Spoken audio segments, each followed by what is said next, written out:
Hello, and welcome to another amazing episode of What's the Deal, where we talk to small business owners, entrepreneurs, and successful people from all over the country. And today we have someone I'm very excited about. We have Betsy at Affordable Interior Design. Now, Betsy, we were just talking before we got on, and you were telling me that right now, where you are in Westchester, just north of Manhattan, or the Bronx, New York City, Right. is a little bit picking up right now. Now I know the housing market there is bananas. Tell me what's going on. What's the deal? What's happening?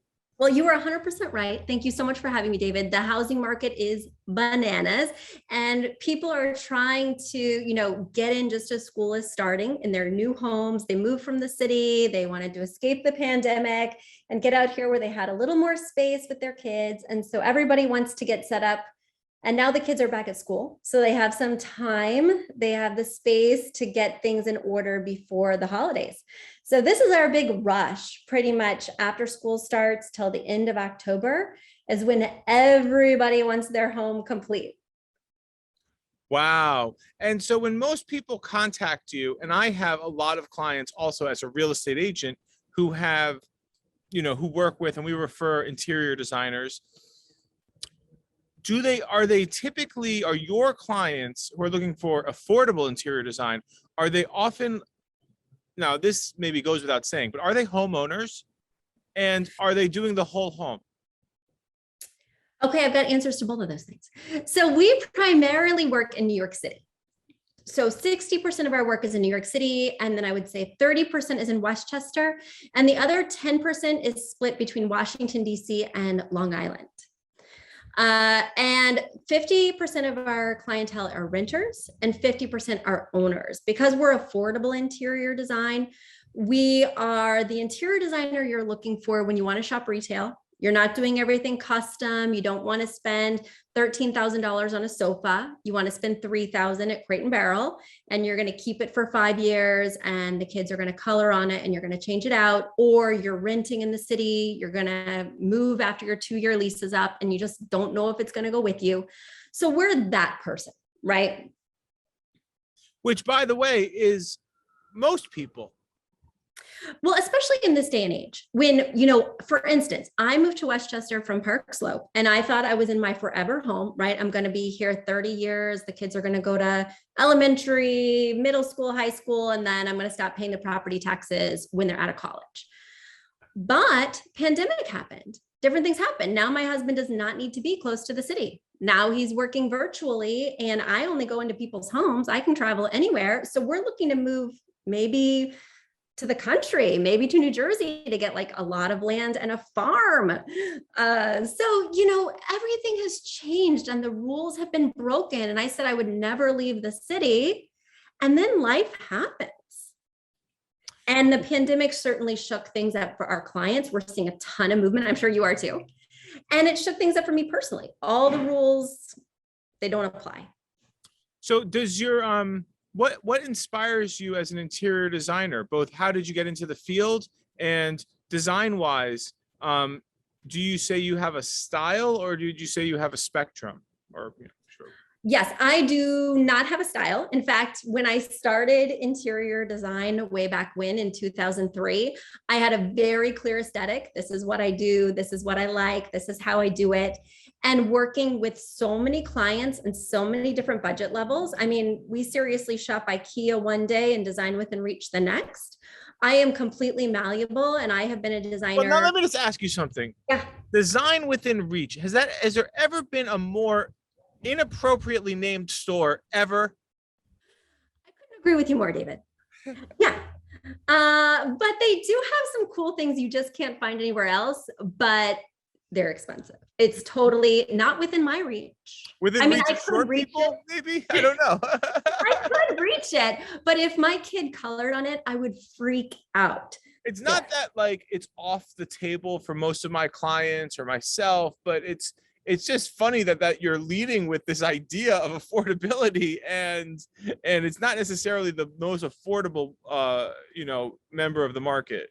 It's just really in Definitely. that same price point as Restoration Hardware, I guess, and Crate and Barrel, but even more expensive.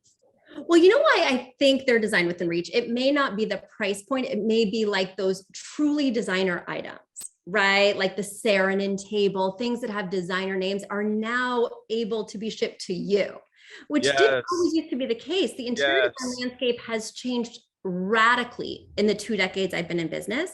And now everything is accessible to everyone.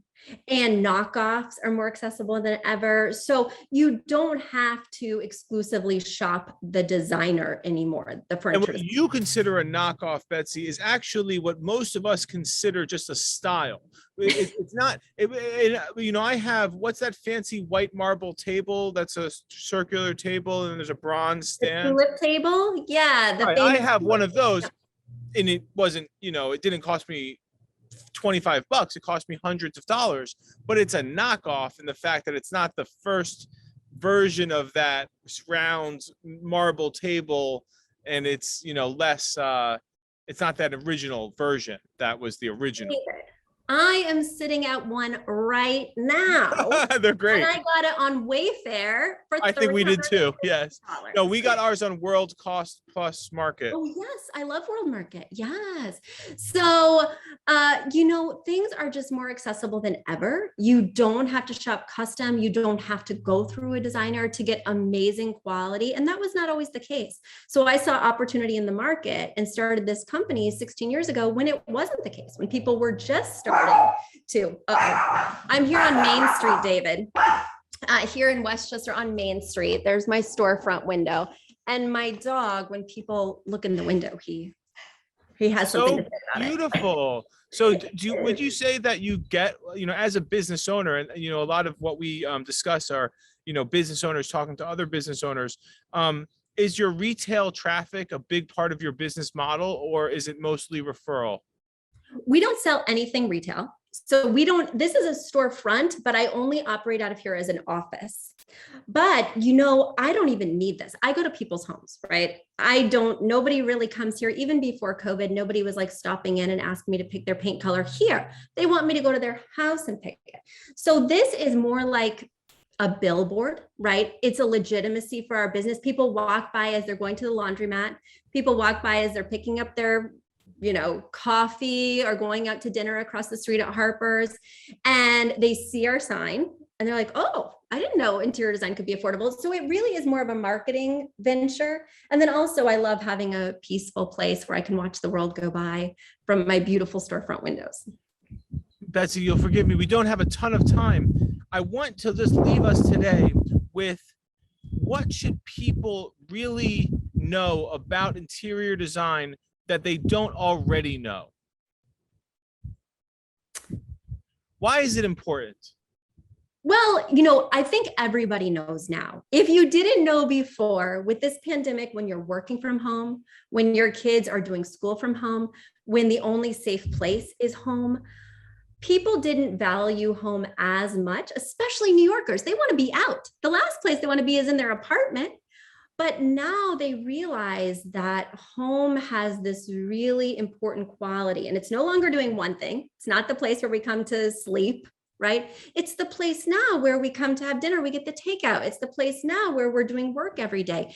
It has to be a place that's fulfilling and comfortable, or else your whole life is an upheaval. You can't just go out to the local bar. And I mean, now that things are opening up a bit, it's different. But I think that sense of home hasn't changed. People now realize, hey, this is worth investing. Even if I'm only going to be here for 2 years, even if I'm renting, I want to be happy here. I want to feel safe here. It's worth it. I think you're right. And there's nothing more important than enjoying where you live. I'm sitting here in my private outdoor space, which I don't mind at all. And I now that I realize you do so much work here in New York City, Betsy, we're going to have to continue the conversation. I have a lot of clients I'd like to talk to you about. So let's offline, we'll talk more. And thank you for joining What's the Deal today. Well, thank you for having me, David. It was great to meet you. And yeah, I'll send you a copy of my book. Awesome, Betsy. We'll talk soon. Sounds great. Thank you.